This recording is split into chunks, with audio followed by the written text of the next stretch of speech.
మీ ఇంట్లో మొదటి కోటీశ్వరుడు మీరే అవ్వాలనుకుంటున్నారా? ఈ ఫైనాన్షియల్ వెబినార్ లో ఇప్పుడే జాయిన్ అవ్వండి.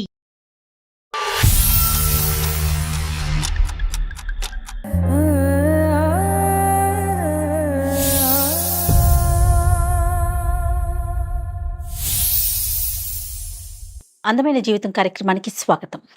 నమస్తే కళ్యాణ్ గారు. నమస్తే జయ గారు. సో నేను కృష్ణకుమారి గారికి ఒకసారి కాల్ చేస్తాను. తప్పకుండా.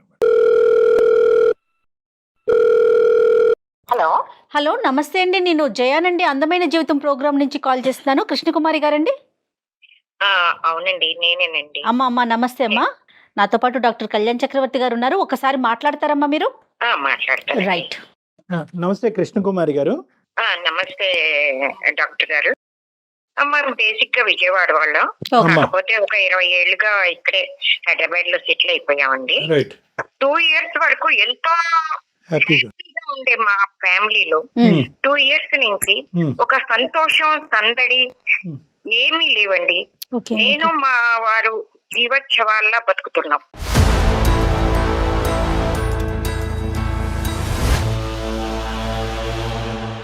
సమస్య ఏంటమ్మా? మా పెద్దమ్మాయిని ఒక అబ్బాయి ప్రేమిస్తున్నానని మోసం చేసి అబ్బాయి పెళ్లి చేసుకున్నాడండి, తీసుకెళ్లిపోయాడు. అప్పటి నుంచి మా ఇంట్లో ఈ సంతోషం అవన్నీ కరువైపోయాయి. మా వారైతే ఇంకా చాలా బాధపడుతున్నారు. ఆరోగ్య సమస్యలు వచ్చాయి, బీపీ, షుగర్ అలాంటివి. ఏం చేస్తుందమ్మా పాప? పాప డిగ్రీ చదివేదండి, డిగ్రీ చదువుతుంది. చదువు మధ్యలోనే పెళ్ళయిందా? పెళ్లి చేసేసుకుందండి అంతే. అంటే ఇంట్లోంచి వెళ్ళిపోయి మీకు చెప్ప పెట్టకుండా చేసుకుందమ్మా? చెప్పా పెట్టకుండా అంటే వాడు నన్ను టార్చర్ పెడుతున్నాడు అన్నది మాకు బిల్డప్ ఇచ్చింది డాక్టర్ గారు. అంటే ఎట్లమ్మా? అలా మమ్మల్ని అంటే మా అమ్మాయి అంటే అసలు మా వారికి చాలా ప్రాణం. అసలు ప్రాణం అంటే పంచ ప్రాణాలు. కళ్ళల్లో పెట్టి చూసుకునేవాళ్ళు, అతి గారాబం. అసలు అంత ముద్దు చేసేవాళ్ళు. నేనే ఎప్పుడన్నా ఎందుకండి అంత గారం చేస్తున్నారు అని మందలించేదాన్ని. అయినా కూడా ఆయనకి చాలా ప్రాణం. ఒకసారి కాలేజీకి దింపి వస్తూ ఉండేవాళ్ళు కూడా. అలా ఆ సమయంలో ఎక్కడో అబ్బాయితో మాట్లాడడం చూశారు మా వారు. చూసి ఇంటికి వచ్చిన తర్వాత ఏమ్మా కాలేజీ బాగా నడుస్తోందా ఏంటి అని అంటే, బాగా నడుస్తాం. ఏమన్నా చెప్పాలనుకుంటున్నావా అమ్మ అంటే, ఏం లేదు నాన్న అని 2-3 సార్లు అడిగినా చెప్పకపోయింటే అప్పుడు బయటపడ్డారు. అమ్మా నేను ఎక్కడో చూశాను, ఎవరమ్మా అంటే అప్పుడు ఏడుస్తూ, ఎవరో నాన్న నన్ను రోజు ప్రేమించమని టార్చర్ పెడుతున్నాడు, ఒక 6 నెలలుగా నన్ను చాలా వేధిస్తున్నాడు, టార్చర్ పెడుతున్నాను, మీరు చెప్తే బాధపడతారని నేను చెప్పలేదు నాన్న. ఏంటమ్మా ఇంత బాధపడుతూ మాకు చెప్పకుండా ఉంటావా? అదే ఇప్పటికైనా మించిపోయింది ఏం లేదు. నాకు తెలిసిన కానిస్టేబుల్ ఉన్నాడు, నేను వాళ్ళకి చెప్పి నేను మందలించేలాగా చేస్తాను. ఆ అబ్బాయి గురించి ఎంక్వైరీ చేయగా తెలిసింది ఏంటంటే, వాడు పచ్చి తాగుబోతూ, రోడ్ సైడ్ రోమియో, ఆవారా అన్నమాట. ఉద్యోగం సద్యోగం కూడా సరిగా చెయ్యడు. ఇంటింటికి ఈ ఫుడ్ ప్యాకెట్లు వేసే స్విగ్గీదో అలాంటిదేదో చిన్న జాబ్ ఏదో ఏం చేస్తున్నాడు. పచ్చి తాగుబోతుడు కూడా. దానికి తోడు అన్ని దురలవాట్లు ఉన్నాయి అబ్బాయికి. సరే ఇది తెలిసిన తర్వాత మా వారు సరే వాళ్ళని పిలిపించి గట్టిగా మందలించి, పోలీస్ స్టేషన్ కి పిలిపించి గట్టిగా మందలించి ఎలా అయినా సరే ఈ మన అమ్మాయి వెనక పడకుండా చేద్దామని సరే వాళ్ళని కూడా పోలీస్ స్టేషన్ కి పిలిపించారు. మేము కూడా ఆ టయానికి వెళ్ళాం. వెడితే అక్కడ జరిగింది ఏంటంటే డాక్టర్ గారు, వాళ్ళని చూడగానే మా అమ్మాయి పరిగెత్తుకుంటూ వెళ్ళి ఆ అబ్బాయి పక్కన నుంచి అబ్బాయి చెయ్యి పట్టుకుంది.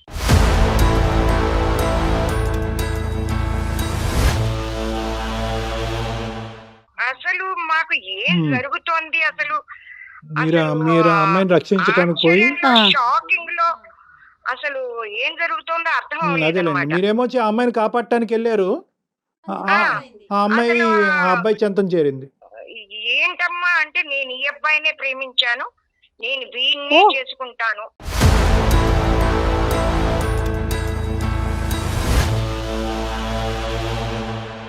మీకేం కథ చెప్పింది అక్కడేం ఆ, చేస్తా వాళ్ళు అసలు పోలీసులు అంతకంటే ఆశ్చర్యంలో ఉన్నారు. మరి అంతే కదా. అంతే కదా, మీరేం ఏంటమ్మా కంప్లైంట్ మీరు ఇచ్చారు? టార్చర్ పెడుతున్నారని కంప్లైంట్ ఇచ్చారు. ఇక్కడ జరిగేది ఏంటి? అక్కడ ఇంకా ఏం చెయ్యాలో తెలియక మా వారు కుప్ప కూలిపోయారు డాక్టర్ గారు.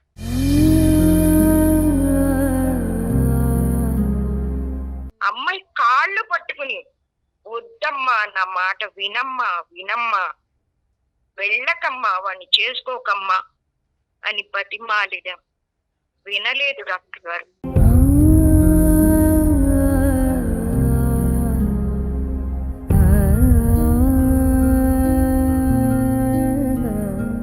వెళ్ళిపోయి 2 సంవత్సరాలై ఉమ్, అప్పుడు పోలీసులు మాకు చెప్పారు, ఉమ్, వాళ్ళిద్దరు మేజర్లు అయిపోయారు, ఉమ్, మీరు వాళ్ళ జోలికి వెళ్ళొద్దు, ఇంకా వాళ్ళకి ఎలాంటి హాని కల్పించడానికి చూడొద్దు, ఉమ్.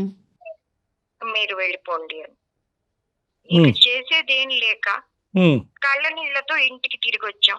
రాకపోకలు ఉన్నాయా అమ్మాయి మీ ఇంటికి రావటం, అప్పటి నుంచి బాగా మాట్లాడుకోవటం, లేదు డాక్టర్ గారు, మాట్లాడుకోవటం, లేదు ఫోన్ లో డాక్టర్ మాట్లాడటం? గారు. అసలు మా అమ్మాయికి మాకు ఎప్పుడైతే అలా వాళ్ళ జోలికి వెళ్ళొద్దని చెప్పారో మా బాధ మేము భరిస్తూ మేము ఇలాగే ఉన్నాం. కానీ ఆ అమ్మాయి వెల్ఫేర్ ఎలా ఉంది అని తెలుసుకోవటానికి మీరు అడపదడప కాల్ చేస్తూ ఉంటారు కదా అమ్మాయి? లేదు డాక్టర్ లేదు. గారు, నేను 2-3 సార్లు చేసిన అమ్మాయి ఫోన్ ఎత్తటం లేదు డాక్టర్ గారు. ఎత్తట్లేదు. అమ్మాయే ఎత్తట్లేదు. ఎత్తటం లేదు, అమ్మాయి ఎత్తటం లేదు. వాడు కాకపోతే తాగుబోతాడు, అక్కడ ఎలా ఈ ఉందో లోపల పరిస్థితి? ఈ మధ్యలో మీకు ఎందుకు చేశానంటే, ఇప్పుడు చెప్పండి అమ్మా. అమ్మాయి అక్కడ నరకం అనుభవిస్తోంది.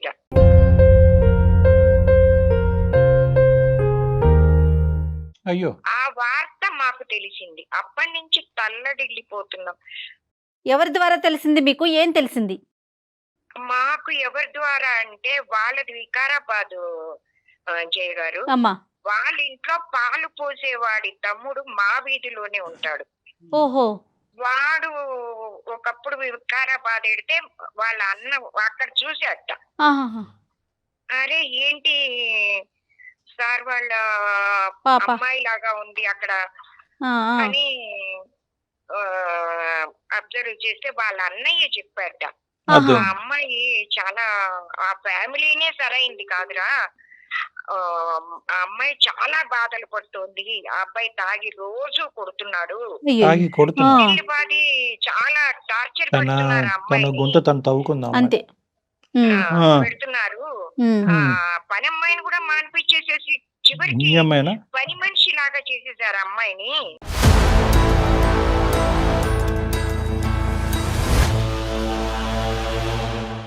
అమ్మాయి ఎక్కడో అక్కడ సుఖంగా ఉంటుంది, అయ్యో, అదేంటి సంతోషంగా అమ్మా? ప్రేమించిన వాడిని సీత. చేసుకుని అనుకున్నాం. Safety is important. 2 ఏళ్ల తర్వాత కానీ మాకు తెలియలేదు.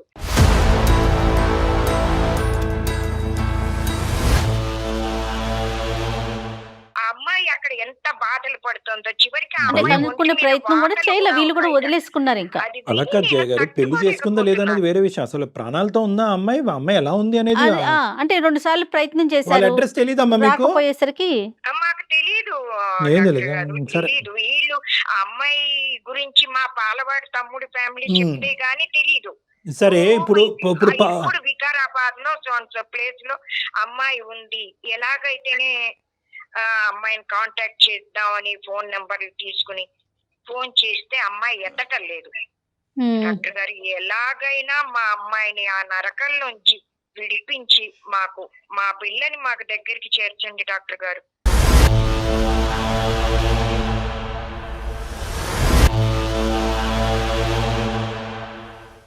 అమ్మా, ఇప్పుడు మనం ఫోన్ చేసినప్పుడు ఆ ఇంట్లో ఎవరెవరు ఉంటారో ఏమో, మరి అమ్మాయి మాట్లాడగలుగుతుందో లేదో ఏమంటారు? ప్రయత్నించి చూడండి జయ గారు. Sure sure. వీళ్ళుంటే ఎత్తుతుంది, లేకపోతే కట్ చేస్తుంది కదా. ఓకే, ఒకసారి నెంబర్ చెప్తారా?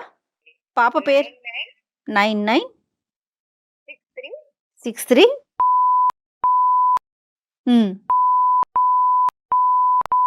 సరేనమ్మా, మీరు లైన్లో ఉండండి, నేను ఒకసారి అయితే ట్రై చేస్తాను. ఏమా?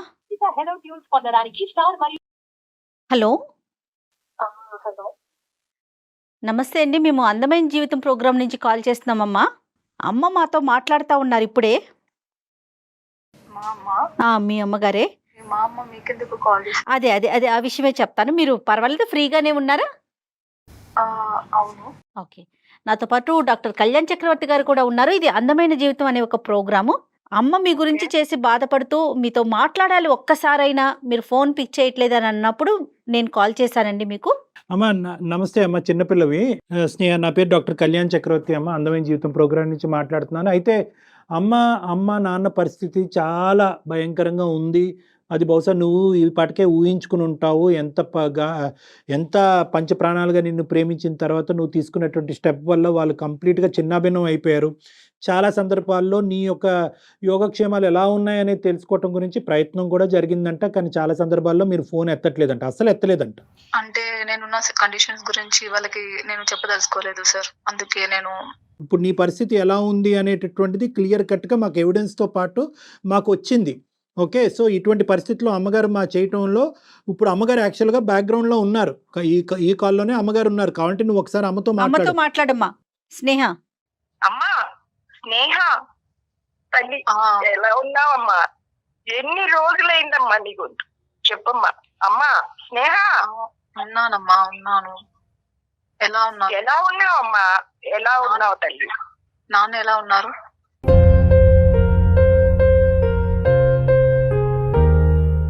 నాన్న బాగున్నారమ్మా. ఎలా ఉంటారు? ఇక నిన్ను తలుచుకుని రోజు తలవని రోజు లేదు తల్లి. ఏమ్మా నువ్వెలా ఉన్నావమ్మా? నేను బాగున్నానమ్మా. చెప్పమ్మా, చెప్పమ్మా. నిజం చెప్పమ్మా. బాగున్నావు? నేను చాలా చాలా బాగున్నానమ్మా. సీరియస్ గా నేను బాగున్నాను. లేదు లేదు, చెప్పమ్మా. నిజం చెప్పమ్మా. నాకు కొంత విషయం తెలిసింది. చెప్పమ్మా. మా దగ్గర ఎందుకు తల్లి, మా దగ్గర ఎందుకు తల్లి దాస్తున్నావు? నాన్న నీ కోసం తల్లడిల్లుతున్నారు తల్లి.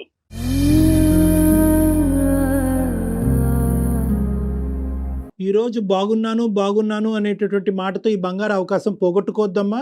ఎందుకంటే నీ టోను, నీ మాటలో నువ్వు ఎటువంటి వేదనకు లోన్ అవుతున్నావు అనేది మాకు అర్థం అవుతుంది. ఆ మాత్రం మేము అసెస్ చేయగలం. ప్లీజ్ కైండ్లీ ఓపెన్ అప్ అమ్మా. అదొకటే నేను రిక్వెస్ట్ చేస్తున్నాను. ఉన్నది ఉన్నట్టుగా చెప్పండి. ఈ అవకాశాన్ని తీసుకోండి. మేము ఏమైనా హెల్ప్ చేయగలిగంటే మా తరపున మేము హెల్ప్ చేస్తాం. అది నేను వాళ్ళని బాధ పెట్టింది చాలు సార్. ఇప్పటికే నేను చేయకూడదు చాలా పెద్ద తప్పు బాధ చేసి కాదమ్మా, బాధ్యత. నేను ఇంకా వాళ్ళని బాధ పెట్టదలుచుకోలేదు సార్. కరెక్టే, నీ పాయింట్ కరెక్టే. చాలా మంది ప్రేమించేటటువంటి ఆడపిల్లలు తల్లిదండ్రుల దగ్గర నుంచి దూరం వెళ్ళిన తర్వాత మొగుడు ఎంత క్షోభ పెట్టి ఎంత హింస పెట్టినా కూడా మళ్ళీ వెళ్ళి తల్లిదండ్రులకి ఇంకో సెకండ్ ట్రామా ఇవ్వకూడదు అనేటటువంటి ఉద్దేశంతో అదే నరకంలో ఉండిపోతారు. ఈ భాష నాకు అర్థమవుతుంది. కానీ ఈ రోజు ఆ బాధ కంటే కష్టపడ్డారు సార్. చిన్నప్పటి నుండి చాలా కష్టపడ్డారు. నేను ఇంకా కష్టపెట్టదలుచుకోలేదు. కాదమ్మా, ఇది వాళ్ళ బాధ్యత. ఇది వాళ్ళ బాధ్యత. నువ్వు సంతోషంగా కాదండి, అమ్మాయి సంతోషంగా లేనప్పుడు నువ్వు తెలిసి చేసినా తెలియకుండా చేసినా కూడా నీ తప్పుని పెద్ద మనసుతో క్షమించేటటువంటి తల్లిదండ్రులు నీ వెన్నంటూ ఉన్నారు. ఈరోజు వాళ్ళు ఒకే మాట అడుగుతున్నారు.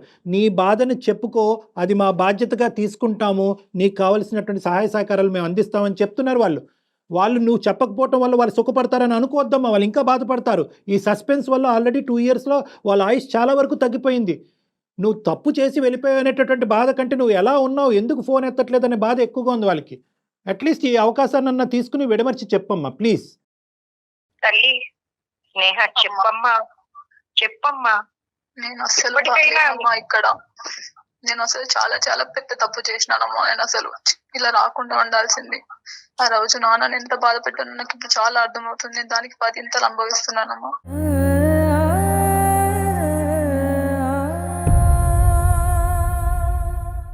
ఇప్పటికైనా మించిపోయిందే లేదు. ఇప్పటికైనా మించిపోయింది. ఏంటి అమ్మాయి అనుభవం చెప్పనివ్వండి ఒక్కసారి. ఏంటమ్మా స్నేహ? నన్ను ఒక ఖైదీ లాగా చూస్తున్నారు మ్యామ్ ఇక్కడ. నన్ను ఎట్లా అంటే అసలు తినడానికి ఫుడ్ కూడా సరిగా పెట్టారు. బయటికి వెళ్ళనివ్వరు. నన్ను ఒక జైల్లో వేసిన ఖైదీ లాగా చాలా నీచంగా చూస్తున్నారు మేడం. ఎంతమంది ఉంటారమ్మా? వాళ్ళు ఎంత మీరు మా అత్తయ్య, మామయ్య, మా వాళ్ళ ఏమంటారు ఆడపడుచు, వీళ్ళందరూ ఉంటారు మ్యామ్. ఈ అబ్బాయి ఏం చేస్తాడు? మీ హస్బెండ్ ఏం చేస్తున్నాడు? అంటే ఒక ఫుడ్ డెలివరీ దాంట్లో చేస్తాడు మ్యామ్.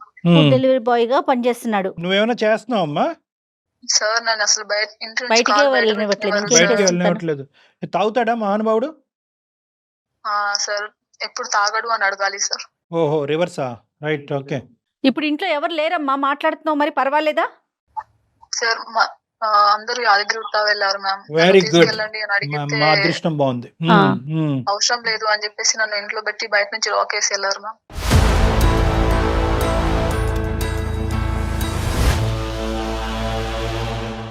బయట నుంచి లాక్ చేశారు. అవును. అంటే ఎవరైనా వచ్చినా ఎవరు లేరు అని చెప్పేసి తెలవడానికి. కదమ్మా, నీ దగ్గర ఫోన్ ఉంది కదమ్మా. ఇప్పుడు అమ్మాలు ఫోన్ చేసినప్పుడు నువ్వు ఫోన్ ఎత్తట్లేదు. అట్లీస్ట్ నీ హెల్ప్ గురించి ఎవరో ఒకరికి ఫోన్ చేయొచ్చుగా.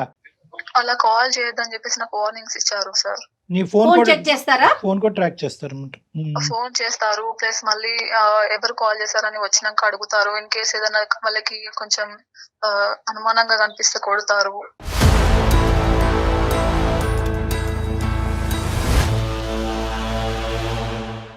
కొడతారు అంటే అందరూ మూకముడుగా కొడతారమ్మా? ఈ తాగిన ఈ గొప్పవాడే కొడతాడా? ఫస్ట్ అత్తయ్యనే ఉంటుంది సార్. బాబా. ఆవిడ కొడతాది. ఈయనకన్నా. ఈయన చెప్పుడు మాటలు వింటూ ఈయన వాళ్ళకి ఏమంటారు, చేస్తాడు. నేను ఒక్కదాన్నే ఉన్నాను, నేను ఎక్కడికి వెళ్ళలేను అన్న ఒక ధైర్యం తోటి వాళ్ళు నా మీద చాలా హెరాస్ చేస్తున్నారు సార్. నన్ను మెంటల్ గా ఫిజికల్ గా చాలా టార్చర్ చేస్తున్నారు.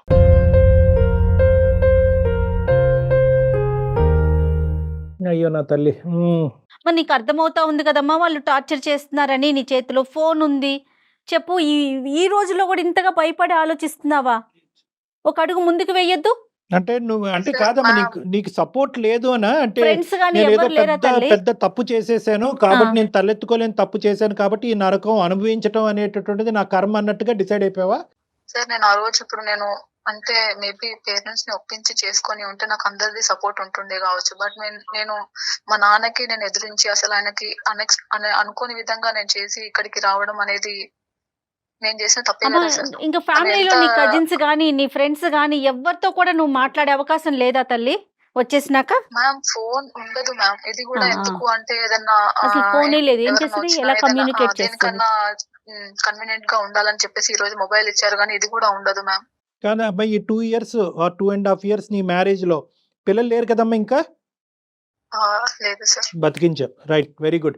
కాదమ్మా, ఇప్పుడు బయట పడాలి అనేటటువంటి ఆలోచన నీకు ఎప్పుడు నీ రాలేదా? ఒపీనియన్ ఏంటి? అంటే ఇప్పుడు ఓకే, నువ్వు భయపడుతున్నావు, అమ్మ నాన్నకి చేయకూడదు, అంత ఫోన్ ట్రాక్ అవుతుంది, లేదంటే ఫోనే ఇవ్వట్లేదు అనేటటువంటి చెప్పినా కూడా నీ ఉద్దేశం ఏంటంటే ఈ 2 years లో ఎక్కడన్నా కొద్దిగైనా ఈ ఒక్క అంశం గురించి ఈ కుటుంబంలో కంటిన్యూ అవుదాం అనేది ఏమన్నా ఉందా? ఒక గొప్ప విషయం చెప్పుకోదగ్గ విషయం? కాకపోతే అనుకున్నాను అంటే నాన్న పెంచింది అలా ఎట్లా అంటే మన కాళ్ళ మీద మనం నిలబడాలని పెంచాడు. కాకపోతే నేనేమనుకున్నానంటే ఇక్కడ నుంచి వెళ్ళిపోయి మేబీ పేరెంట్స్ తో కాకుండా, ఎందుకంటే ఇప్పుడు నేను బయటకు వచ్చిన సిచ్యువేషన్ లో ఈ టైంలో నేను నాన్న దగ్గరికి వెళ్తే చుట్టుపక్కల ఉన్న వాళ్ళని మళ్ళీ ఉన్నా లేని మాటలతో ఎత్తి పొడుస్తూ ఆయన ఇంకెంత బాధపడతారో అని చెప్పేసి ఆలోచనతోటి very typical thought of a girl. ఇలాంటి సిచ్యువేషన్ లో ప్రధానంగా ఏంటంటేనమ్మా, వీళ్ళు బహుశా నీ ఆస్తి కానీ లేదంటే మీ తల్లిదండ్రులు అంత ప్రేమగా నిన్ను చూసుకున్నారు కాబట్టి అదేమన్నా వాళ్ళు రాబట్టుకోవచ్చు అనేటటువంటి ఉద్దేశం కూడా వాళ్ళకు ఉందని నీకు ఎప్పుడన్నా అనిపించిందా? నీ ఆస్తి వివరాలు ఎప్పుడన్నా అడిగారా?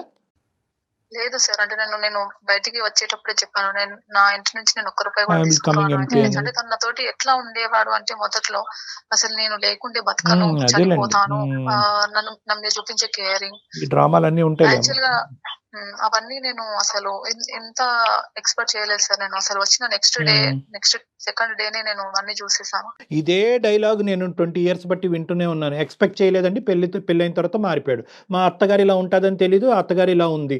మా ఆయన ఏమో తాగడం అని అనుకున్నాను, తాగుతున్నాడు. మా ఆయన కొట్టడం అనుకున్నాను, కొడుతున్నాడు. ఎంతో ప్రేమించుకున్నటువంటి మా ఆయన ఈ రోజు ఇలా మారిపోయాడు. సరే, ఈ కథలు వెరీ కామన్ అమ్మా. అంటే ఆ ప్రేమ అనేటటువంటి ఆ వ్యాధి, అంటే నేను చెప్తున్నాను ఇలాంటి అంశాల్లో అవతల వాడు ఏం ఉద్యోగం చేస్తున్నాడో చూడకుండా, అవతల వాడు తాగుతాడా తందనాలు ఆడతాడా చూడకుండా, నేను ఒక్కదాన్నేనా నాలాంటి వాళ్ళు 10 మంది వాడి జీవితంలో ఉన్నారు, ఈ లెక్క పత్రం ఏమీ లేకుండా పట్టుమని దిగిపోయి పారిపోయి పెళ్లిళ్ళు చేసేసుకుని నరక యాతన అనిపిస్తుంది. ఇటు రాలేరు, అక్కడ ఉండలేరు. ఇక్కడతో ఆగితే పర్లేదమ్మా. నేను ఇప్పుడు ఈ అమ్మాయిని ఇంకో ప్రశ్న అడగబోతున్నాను. అమ్మాయి ఎప్పుడైనా కూడా ఎందుకు ఈ బ్రతుకు, ఇలా బ్రతకటం ఎందుకు, చనిపోవాలన్న ఆలోచన ఎప్పుడైనా వచ్చిందా నీకు? చాలా సార్లు వచ్చింది సార్. బ్రతుకు అదే పాపని ఎలాగైనా బయటికి తీసుకురావాలి, ఆ నరక కూపంలోంచి బయటకు పడేయాలి. నేను రాలేనమ్మా. లేదమ్మా, లేదమ్మా, అసలు నేను రాలేను. చాలు నువ్వు అనుభవించిన నరకం చాలు అమ్మా. ఈ రోజు నువ్వు బ్రతికి, ఈ రోజు నువ్వు నిజంగా మేము అందరం ఆశ్చర్యంలో ఉన్నాము. నిజంగా నువ్వు బ్రతుకు ఉండి, ఆ నరకంలో బ్రతుకుండి ఈ రోజు ఫోన్ కాల్ ఎత్తటం అనేటటువంటిది మేము అందరం అదృష్టంగా భావిస్తున్నాము.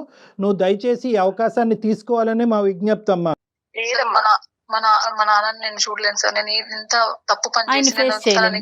తనని నేను ఫేస్ చేయలేను సార్, అస్సలు చేయలేను. ఒకసారి అమ్మా నా వల్ల అమ్మ కాదు. అమ్మగారితో మాట్లాడు. ఎందుకంటే స్నేహ నాన్న నిన్ను ఇప్పటికీ ఎంతో ప్రేమిస్తున్నారు. నువ్వు నాకు తెలుసు, కళ్ళల్లో నాకు పెట్టి తెలుసు. చూసుకుంటారమ్మా, నాకు తెలుసు. కళ్ళల్లో పెట్టి చూసుకుంటారు, గుండెల్లో పెట్టి చూసుకుంటారమ్మా.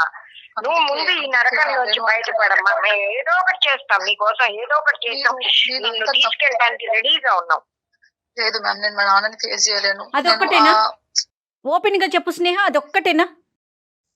మ్యామ్, ఒక పెళ్ళైన అమ్మాయి బయటకు వస్తే అసలు ఇలా ఈ లోకం ఎలా మాట్లాడుతుంది మ్యామ్? అది కూడా నేను ఇంత తప్పు పని చేసి ఇట్లా వెళ్ళిపోయి ఏం లోకం మళ్ళీ అమ్మా, ఇంకా ఏం ఎవరి లోకం తల్లి, ఏ నువ్వు లోకం పెళ్లి అమ్మా? చేసుకున్న రోజే అయిపోయింది కదా, అది ఏది అలా? వదిలేసే. ఆ లోకాన్ని నీ బయట ఉన్న తాళం కప్పని తీమను. అదే కదా. మీ ఇంటి బయట తాళం కప్పు వేశారు కదా, ఆ లోకాన్ని ఒకసారి ఆ కిటికీలోంచి అరిచి తాళం కప్పు బయట నుంచి వేసారు, తీమనండి అమ్మా. ఏం మాట్లాడుతున్నావు అమ్మా ఇంకా ఈ రోజుల్లో కూడా ఎవరి జీవితం వాళ్ళది స్నేహ.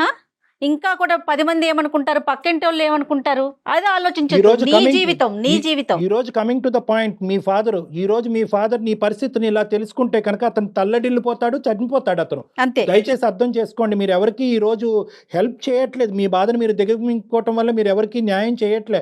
మీకు అన్యాయం అవుతుంది, ఆ పెద్దవాళ్ళకి అన్యాయం అవుతుంది. ఈ రోజు మీకు చిన్నపిల్ల, నువ్వు ఇంకా 2 years అయింది నీకు మ్యారేజ్ అయ్యి, నీ అదృష్టం కొద్ది నీకు పిల్లలు పిల్లలు కూడా లేరు, లేరు. ఎవరు లేరు కాబట్టి నువ్వు నీకుగా మళ్ళీ బ్రతకటానికి 1000 అవకాశాలు ఉన్నాయి ఇక్కడ. నువ్వు ఆ గుమ్మంలోంచి కాలు తీసి బయట అడుగు పెడితే కనుక మీకు మేము ఏమన్నా సహాయం చేయడానికి అవకాశం ఉంటుంది. నువ్వే మా హెల్ప్ వద్దు అంటే కనుక మీరు మేజర్స్, మేమేమీ చేయలేం. నాకు అంత ధైర్యం రావట్లేదు సార్. ఇక్కడ నుంచి వచ్చేంత ధైర్యం మేమున్నాం అమ్మా, మీతో రావట్లేదు. పాటు మేమున్నాం. We are there for you. అమ్మ, నువ్వు మేజరు కదా తల్లి, పెళ్లి చేసుకున్నావు, చక్కగా ఒక 2 ఏళ్ళు ఉన్నావు, మంచో చెడో జరిగిపోయింది. ఇంకా ఇలాంటి విషయాలు కూడా ఇంకా ధైర్యం చేయలేకపోతాను, నువ్వేమైనా త్యాగం చేస్తున్నానని ఫీల్ అవుతున్నావేమో బహుశా. ఆ కాన్సెప్ట్ లో నుంచి అయితే బయటికి రా. అదే చెప్తున్నారు డాక్టర్ గారు. నువ్వు అక్కడే ఉండటం వల్ల నీ తల్లిదండ్రులకి ఏ విధమైన త్యాగమో, వాళ్ళకి మంచి పేరో నువ్వు చెయ్యట్లేదు. అమ్మ చెప్తుంది కదా, నిన్ను మీ నాన్నగారు మొత్తం మీ కుటుంబ సభ్యులు అందరూ కూడా మనస్ఫూర్తిగా నిన్ను క్షమించారు, నీ తప్పుని తీసి పక్కన పెట్టారు. నువ్వు వాళ్ళని అవమానించినట్టుగా, ఈ కుటుంబాన్ని పరువు తీసినట్టుగా వాళ్ళు భావించట్లేదు. అదంతా గతం గతః, అది వదిలేశారు. ఈ రోజు వాళ్ళ ఎజెండా ఒక్కటే, నీ భవిష్యత్తు, నీ ప్రాణం, ఈ రెండే వాళ్ళకి ఇంపార్టెంట్. ఒకవేళ వాళ్ళు నేను మారుతాను, నేను మంచి చూసుకుంటాను అంటే అప్పుడు నేను ఏం చేయాలి మ్యామ్? ఎవరమ్మా? అతను ఇప్పుడు ఏది కూడా నీ మైండ్ సెట్ తో నువ్వు ఆలోచించద్దు. ఒక వ్యక్తి మారాడా, మారలేడా, నిజంగా మారాడా, అబద్ధంగా మారాడా అనేది నాగోటి వాళ్ళు ఈజీగా అసెస్ చేయగలరు. అతను కపటి ప్రేమ చూపెడుతున్నాడు, దొంగ నాటకం ఆడుతున్నాడు అంటే కనుక ఒక్క సెకండ్ కూడా నువ్వు అక్కడ వెళ్ళి ఉండవలసినటువంటి అవసరం లేదు. నీ శ్రేయస్సు, మీ తల్లిదండ్రుల భవిష్యత్తు కోరుకుంటూ విడాకులు తీసుకోవటం మంచిది. ఎందుకంటే ఇలాంటివి నెంబర్ ఆఫ్ కేసెస్ డాక్టర్ గారు చూస్తారు, హ్యాండిల్ చేస్తారమ్మా. సో మనం చూసే కళ్ళు వేరు, ఆయన చూసే విధానం వేరుంటుంది. కాబట్టి ఒకసారి మాట్లాడిద్దాం. నీకు అతనే కావాలి, అతనితోనే ఉండాలి అనుకుంటే గనుక ఏదైనా మన దాకా వస్తేనే తెలుస్తుంది మ్యామ్. ఎస్, ఏదైనా నువ్వు ఒక స్టెప్ వేయాలి స్నేహ. నువ్వు ధైర్యంగా బయటకు వస్తానంటే మేము ఇక్కడి నుంచి ఏదో ఒకటి చేసి మేము తీసుకెళ్ళిపోతాం. మాకు నిన్ను సుఖంగా చూడాలన్నదే మా తాపత్రయం. మీ నాన్న ఏమీ అనరు. ఇప్పటికీ ఏ తప్పు చేసినా తల్లిదండ్రులు పట్టించుకోరమ్మా. అదే కదా నా బాధ కూడా. మీరు ఒకవేళ నన్ను అన్ని తిట్టి ఒక దెబ్బ వేస్తే నేను ఫీల్ అయితే ఓకే, నేను చేసిన పనిష్మెంట్ కి ఒక మాట అన్నారని వాళ్ళు తీసేసిరని చెప్పేసి నేను ఒక హ్యాపీగా ఫీల్ అవుతా. కాకపోతే మీరు నన్ను ఏమనరనే కదా నా బాధ. అంత ప్రేమగా పెంచి ఇట్లా చేసి ఎక్కడన్నా సుఖంగా ఉన్నారంటే సంతోషం. అదే కదా, ఇంత బాధపడుతూ ఉంటే మేము ఎలా సుఖంగా ఉండగలం తల్లి? నిన్ను తలుచుకుని ఏడవమంటావా? కృష్ణకుమార్ గారు తన బయట పట్టడానికే నిర్ణయించుకుంది. ఏ విధంగా తను బయట పడుతుందని మనది ఇక్కడ ఆలోచన. అమ్మాయి వీళ్ళు యాదగిరిగుట్ట నుంచి ఎప్పుడు వస్తున్నారు అమ్మాయి వెనక్కి? సార్ చెప్పలేదు సార్ నాతో. సరే, బహుశా ఉంటారా, ఈ రోజు వచ్చేస్తారంటారా? వస్తారు మేడం, సాయంత్రం వరకు వస్తారు. అమ్మ ఇక్కడ 2 దారులు ఉన్నాయమ్మా. ఒకటి ఏంటంటే నువ్వు డైరెక్ట్ గా 100 పోలీస్కి ఫోన్ చేయొచ్చు. పోలీస్కి ఫోన్ చేసి ఇలా బయట నుంచి నన్ను లాక్ చేసి బంధించి నాకు నన్ను I want to get out of this place అనేటటువంటి విధంగా నువ్వు పోలీసులతో డైరెక్ట్ గా మాట్లాడచ్చు. First things first. లేదు, నన్ను అంత అగ్రెసివ్ స్టెప్ తీసుకోవాలన్న ఆలోచన నాకు లేదు, పోలీసుల వరకు వెళ్ళటం ఇష్టం లేదు, ఫస్ట్ నేను నా పుట్టింటికి వెళ్తాననే ఆలోచన ఉంటే కనుక ఈ క్షణమే మీ అమ్మ నాన్న అక్కడికి వస్తారు. వాళ్ళు ఎప్పుడైతే కనుక వస్తారో వెంటనే నిన్ను తీసుకుని వెంటనే ఇంటికి వస్తారు. లొకేషన్ షేర్ చేశారనుకోండి, ఇమీడియట్ గా పేరెంట్స్ వచ్చేస్తారమ్మా. ఓకే మ్యామ్, నేను సెకండ్ స్టెప్ తీసుకుంటాను, నేను ఫస్ట్ స్టెప్ తీసుకోలేను. Okay right. ఓకే అందు గురించే నేను కూడా లెస్ సటిల్ సొల్యూషన్ కింద అది చెప్తున్నానమ్మా. అమ్మ నాన్న వీలుంటే కనుక మీ పెద్దనాన్నలు మీ మామయ్యలు ఎవరైనా ఉంటే కనుక వీళ్ళందరితో పాటు వస్తారు, నిన్ను ఇక్కడి నుంచి తీసుకుని వెళ్తారు. ఇక్కడికి వచ్చి వాళ్ళు అక్కడికి వచ్చిన తర్వాత దయచేసి మళ్ళీ ప్లేట్ ఫిరాయించద్దు. ఎందుకంటే ఆ 2 years పాటు ఆ 2 years పాటు ఆ నరకంలో ఉండటం వల్ల ఆ వాళ్ళ యొక్క ఇన్ఫ్లుయెన్స్ నీ మీద చాలా ఉంటుంది. ఒక కనుచూపుతోనే నిన్ను మారుస్తారు, ఒక మాటతోనే నిన్ను మారుస్తారు, బ్లాక్మెయిల్తో నీ మాట మారుస్తారు. నువ్వు వాళ్ళతో వెళ్తే కనుక నీ జీవితం ఇక్కడితో ఎండ్ అవుతుంది, నువ్వు వాళ్ళతో వెళ్తే కనుక ఇంక ఇదే పెటాకులు ఇదే విడాకులు అనేటటువంటి విధంగా బ్లాక్మెయిల్తో మాట్లాడతారు. దయచేసి ఆ మాటలు బుట్టలో పడద్దు. ఎందుకంటే ఇప్పుడు వరకు నువ్వు నరకం అనిపించే, ఇప్పుడు నీ జీవితం బాగుపడటానికి మీ తల్లిదండ్రులు అక్కడికి వస్తున్నారు, అది గుర్తుపెట్టుకో. స్ట్రాంగ్ గా ఉండాలి స్నేహ, ఓకేనా? లేదు, నేను వచ్చేస్తాను మేడం, నా వల్ల కాదు. రైట్ అమ్మా. నేను ఇక్కడ అమ్మా కృష్ణకుమారి గారు ఆ, ఇమీడియట్ గా చెప్పండి. పాప లొకేషన్ షేర్ చేస్తుంది, మీరు ఇంటికి తీసుకెళ్ళండి.